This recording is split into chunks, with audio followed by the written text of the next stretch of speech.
Hey everyone, it's Kong again with another episode of Should You Summon. As always, I'm going to be presenting high-level overviews to help you decide whether this banner is worth your hard-earned vouchers and crystals. So this week we've got a rate-up banner featuring the return of Omega and Christiane, running from March 3rd to the 16th. As a rate-up banner, you have a 40% chance to get each on-banner character, with the remaining 20% reserved for any other hero in the regular summoning pool. First up, we've got Omega. Omega's an assassin whose effectiveness is based on his skill stat. Surprise Attack allows you to ignore guard if your skill is double that of your target, and bypass troops to attack the hero directly if your skill is triple. His talent also lets you teleport back to where you initiated your action and then move 1 to 3 more spaces if you killed your target.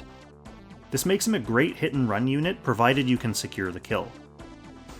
He's a member of Dark Reincarnation, buffed by Bozel and Licorice, and Meteor Strike, buffed by Zerida and Epsilon. For bonds, he unlocks the defensive bond for Gizaroth, the old Gizaroth, and the attack bond for fellow crazy sword-loving cyborg Epsilon. He needs Sigma for his own defensive bond and Lambda for his own attack bond. For content, in PvE, Omega is pretty solid for trivializing a lot of run-of-the-mill PvE stuff like story, time rifts, timeless trials, joint battles, and some challenges. Ignoring guard and troops can let him erase many units and teleport back to safety. While this does make him useful against normal enemies, it also means he's not the greatest at long fights against bulky bosses. So even though his factions give him a boost in certain Eternal Temple or Ancient Beckoning fights, he's not really worth fielding in those. For PvP, the big problem for Omega is that players can simply build their characters to pass his skill thresholds. If you do get a chance to field your Omega, you don't really know if you can outskill your opponents until it's too late.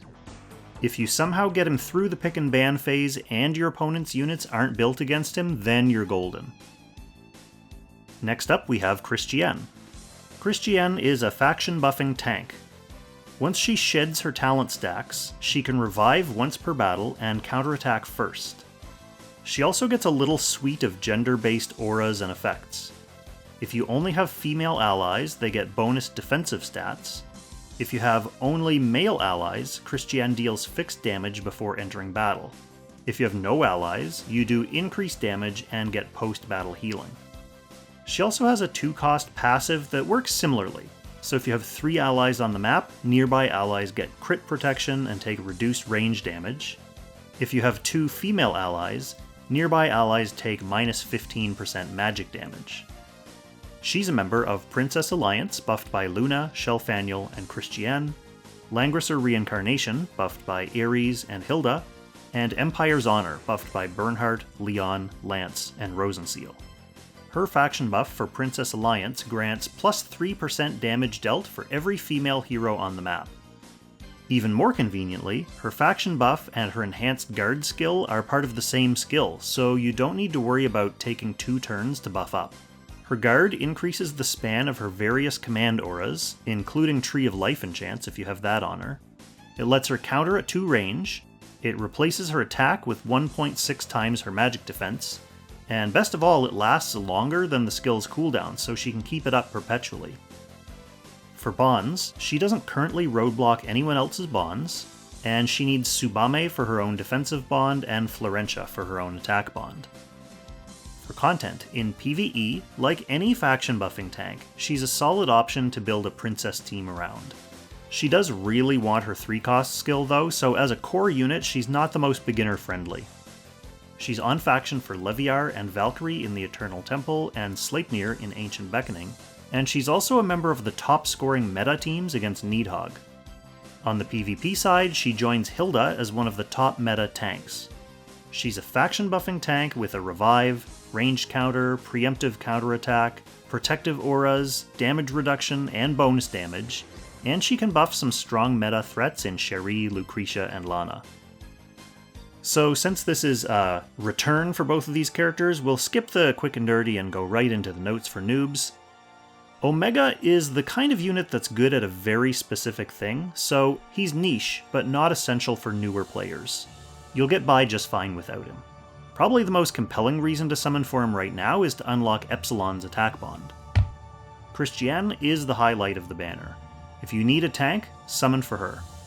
If you don't need a tank, then summon for her and replace the tank you're using. Finally, just my usual note about upcoming banners. Assuming we follow what happened on Chinese servers, which isn't a given, but it's probable, next week should see the return of the Record of Lodos War crossover banner and the accompanying event. This is great news for collectors who may have missed out on several limited edition heroes last time, and it's nice to be able to shard up Purotess and Parn for free, even if you already have them. There's not really another must-summon banner until the Iron Chancellor in April, although there are several very useful characters making returns in the meantime. For example, Florentia and Rosenseal, and the return of the Lana, Rachel Tiaras, and Juglar Yulia Landius classic Destiny banners. Alright, that's it for this episode, so thank you so much for watching, and I'll catch you in the next Should You Summon. Extra special thanks, of course, to our Langrisser tier channel members for generously supporting the channel directly. So shout out to Levitt, Derek Gunderson, William Householder, Kate Soon, Jared Portela, Eden Seal, Jerome Meyer, and Shara Ilimerius. Thanks so much for all your help, everyone.